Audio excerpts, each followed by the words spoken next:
पूर्व वित्त मंत्री और बीजेपी के वरिष्ठ नेता अरुण जेटली अब इस दुनिया में नहीं है। एम्स में निधन हो गया। पार्थिव शरीर फिलहाल उनके कैलाश कॉलोनी स्थित घर पर रखा हुआ है, जहां पर अब से थोड़ी देर पहले पहुंचे हैं केंद्रीय गृह मंत्री अमित शाह पहुंचे हुए हैं अंतिम दर्शनों के लिए, श्रद्धासुमन अर्पित करने के लिए। आज दोपहर 12:07 पर उन्होंने आखिरी सांस ली। 66 साल उनकी उम्र थी। 9 अगस्त को उन्हें एम्स में एडमिट करवाया गया था। उस वक्त एम्स की ओर से यह कहा गया था कि वो हेमोडायनेमिकली स्टेबल जरूर है, यानी हृदय ठीक से काम कर रहा है और हृदय से जुड़ी धमनियां हैं वो ठीक से काम कर रही थी। लेकिन उसके बाद कोई ठोस अपडेट नहीं आया था उनके स्वास्थ्य को लेकर। और आज जो बुरी खबर आई कि दोपहर 12:07 पर उन्होंने आखिरी सांस ली। अब से थोड़ी देर पहले की ये तस्वीरें हैं जब एम्स से उनके पार्थिव शरीर को ले जाया जा रहा था उनके घर पर एक एम्बुलेंस के जरिए। अब उनके पार्थिव शरीर को उनके कैलाश कॉलोनी स्थित घर पर रखा गया है, जहां पर अब से थोड़ी देर पहले पहुंचे हैं गृह मंत्री अमित शाह अंतिम दर्शनों के लिए। और लगातार अमित शाह ने याद किया, हैदराबाद दौरे पर थे पार्टी के कार्यक्रमों को लेकर, और उस दौरान उन्होंने याद किया कि किस तरीके से व्यक्तिगत उन्हें नुकसान पहुंचा है अरुण जेटली के जाने की वजह से। और हैदराबाद दौरा रद्द कर वो तुरंत दिल्ली पहुंचे। लैंड करने के बाद सीधे एम्स गए और एम्स के बाद अब सीधे पहुंचे हैं अब से थोड़ी देर पहले उनके घर पर। और 5 तस्वीरें अलग अलग जीवन के अलग अलग पलों की, अलग अलग क्षणों की, और ये तस्वीरें बताती हैं कि किस तरीके से उनका जीवन रहा देश के लिए, सरकार के लिए और पार्टी के लिए। मुझे जानकारी प्राप्त हुई कि हम सबके अभिन्न मित्र जिन्होंने लंबे समय तक मिलजुल कर साथ काम किया था, उनका निधन हो गया। अब वो हमारे बीच नहीं है। जहां तक अरुण जेटली जी का, कि हम सबके अभिन्न मित्र जिन्होंने लंबे समय तक मिलजुल कर साथ काम किया था, उनका निधन हो गया। अब वो हमारे बीच नहीं है।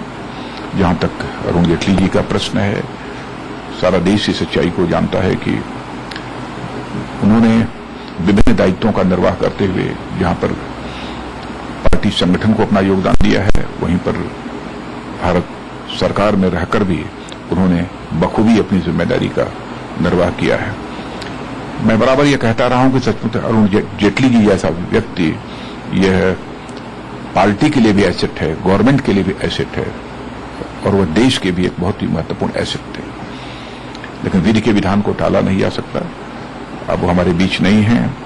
मैं अब तुरंत मैं भी लखनऊ से सीधे दिल्ली जाने की तैयारी कर रहा हूं और वहां पर जाऊंगा ताकि मैं अपनी श्रद्धांजलि अर्पित कर सकूं। केवल भारतीय जनता पार्टी का नुकसान नहीं है, ये देश की क्षति है, दुनिया की क्षति है। एक ऐसा महामानव जिसने जब से होश संभाला अपने जीवन को समर्पित किया था भारत माता के चरणों की सेवा के लिए। ये अत्यंत दुखदायक, हमसे मर्माहत हो गए हैं। पूरा राष्ट्र स्तब्ध हो गया है और काफी दिनों से उनका स्वास्थ्य अवस्था खराब था। सफलतापूर्वक अपना जिम्मेदारी निभाया है। सारा राष्ट्र उनको कृतज्ञतापूर्वक श्रद्धांजलि अर्पण करता है और हम सब परमात्मा को प्रार्थना करते हैं कि उनका आत्मा को शांति मिले और उनका परिवार को ये महान दुख को सहन करने के लिए सामर्थ्य प्रदान करें। मैं अभी दिल्ली जाने का कार्यक्रम बना रहा हूं और अपने प्रदेश वासियों की तरफ ओर से अरुण जी को श्रद्धांजलि दूंगा, क्योंकि राज्यसभा में उत्तर प्रदेश का प्रतिनिधित्व करते थे और इसलिए उनके प्रति अपनी विनम्र श्रद्धांजलि हम लोग अर्पित करेंगे। तो ये प्रतिक्रियाएं, शोक संवेदना लोग याद कर रहे हैं बीजेपी के वरिष्ठ नेता मुख्यमंत्री योगी आदित्यनाथ को आपने सुना। और लगातार हम इस बात की चर्चा भी कर रहे हैं कि किस तरीके से अमूल्य योगदान रहा है पार्टी के लिए, सरकार के लिए और इस देश के लिए भी। और इस वक्त डॉक्टर विवेक गुप्ता भी हमारे साथ जुड़ चुके हैं। प्रतिक्रिया में उनसे लूं और फिर उसके बाद इस बात की भी चर्चा करेंगे किस तरीके से वो निजी स्टाफ का ख्याल रखते थे, उनको बच्चों को बाहर भेजते थे पढ़ाने के लिए, इस बात की भी चर्चा और कुछ अनजाने किस्से जो शायद आप अरुण जेटली के बारे में नहीं जानते होंगे। डॉक्टर विवेक गुप्ता, आप किस तरीके से याद करते हैं अरुण जेटली को, और खास तौर पर सरकार में, क्योंकि चुनावी राजनीति में वो सफल नहीं हुए, लेकिन इसके बावजूद 2 प्रधानमंत्री जिनके कार्यकाल में वो मंत्री रहे, दोनों के सबसे करीबी रहे। मैं एक्चुअली दोनों बातें बताना चाहूंगा। एक पर्सनल हमारे जो रिलेशनशिप थे, और एज ए कार्डियोलॉजिस्ट मैं अपोलो हॉस्पिटल में हूं, तो अगर आप, मैं चाहूंगा कि उनके जो, वैसे तो आप everything is over and I am personally very much deeply hurt because till yesterday मैं सोच रहा था कि शायद अभी भी निकल सकते हैं, लेकिन लोग कह रहे थे एक्मो लगने के बाद। तो इनकी मेडिकल हिस्ट्री तो आप बताने का ये है कि थोड़ा सा इसलिए सोचने का, क्योंकि मैं कार्डियोलॉजिस्ट हूं, इनको डायबिटीज बहुत सालों से थी, इनका बाईपास सर्जरी हो गया था 53 साल की उम्र पे, but he was doing perfectly all right. इनका बेरेटिक सर्जरी हुआ जिसमें कि डायबिटीज कंट्रोल करने के लिए और वेट कम करने के लिए he did well. Renal transplant surgery हुई, किडनी ट्रांसप्लांट, उनका बिल्कुल डायलिसिस खत्म हो गया, ही वॉज डूइंग वेल। अब रिसेंटली जो उनकी डिटेरेटिंग हेल्थ थी, that was because of most probably जो अभी इनको सॉफ्ट टिश्यू कैंसर कहते हैं, सॉफ्ट, जो कि it can happen to anybody at this age, specially जिनका इम्यूनिटी सिस्टम डाउन होता है। और किडनी ट्रांसप्लांट करने के बाद कुछ दवाई ऐसी खाई जाती हैं जो कि ट्रांसप्लांट रिजेक्शन ना हो, उससे बॉडी की इम्यूनिटी कम होती है, और उसकी वजह से मेरे ख्याल से इसीलिए शायद सेकंड मोदी टू गवर्नमेंट में ही decided not to be a part of the government. एक चीज मैं आपको थोड़ा सा इंटरप्ट कर रहा हूं, थोड़ा मैं समझना चाहता हूं कि 9 अगस्त को जब इन्हें एडमिट करवाया गया था, उस वक्त सिर्फ 2 लाइन का मेडिकल बुलेटिन था एम्स की ओर से, उसके बाद कोई ठोस अपडेट आया नहीं और कहा यह गया था कि हेमोडायनेमिकली ही इज स्टेबल। उसके बाद कोई बहुत ठोस अपडेट आया नहीं। हालांकि आशंकाएं उस दिन से प्रबल होने लगी थी, क्योंकि आप जिस तरीके से आपने जिक्र किया और जो सच भी है कि मोदी सरकार दूसरे कार्यकाल में वो सरकार का हिस्सा नहीं बने, चुनावी राजनीति में वो नहीं गए, तो उस वक्त से ही उनके स्वास्थ्य को लेकर आशंकाएं थी। लेकिन 9 अगस्त से जो कुछ हुआ है उस पर मैं आपकी टिप्पणी।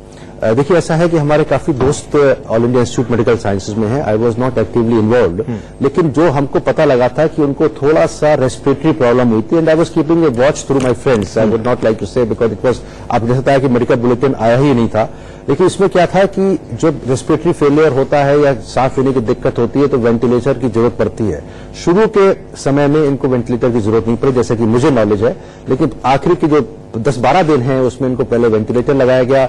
होता क्या है कि एक्यूट रेस्पिरेटरी डिस्ट्रेस सिंड्रोम, जो मैं सोचता हूं शायद ऐसा हुआ होगा, ऐसी कंडीशन में क्या होता है कि लंग्स के अंदर वेंटिलेटर की बावजूद भी ऑक्सीजन की सुविधा जो अंदर जानी चाहिए, जो सैचुरेशन नॉर्मली 95 से 100% होता है, PO2 जो कि आर्टेरियल ब्लड गैसेस से हम निकालते हैं वो करीब 100 के आसपास या 80 के ऊपर होना चाहिए, वो काफी डाउन हो जाता है डिस्पाइट आर्टिफिशियल वेंटिलेशन। अगर ऐसा होने लगता है, इसका मतलब लंग्स के अंदर वो क्षमता ही नहीं है जिससे कि वो ऑक्सीजन ले पाए। तो रिसेंटली जो 5, 7, 10 दिन से इनको एक्मो पे रखा गया था। एक्मो अगेन आर्टिफिशियल थिंग, जिससे कि जब तक बॉडी के अंदर, फेफड़ों के अंदर पानी है या लंग्स है, इन्फेक्शन है, निमोनिया है, रेस्पिरेटरी डिस्ट्रेस है, वो जब तक खत्म ना हो जाए, इसका नाम है, इसको कहते हैं एक्स्ट्रा कॉर्पोरियल मेम्ब्रेन ऑक्सीजनेटर।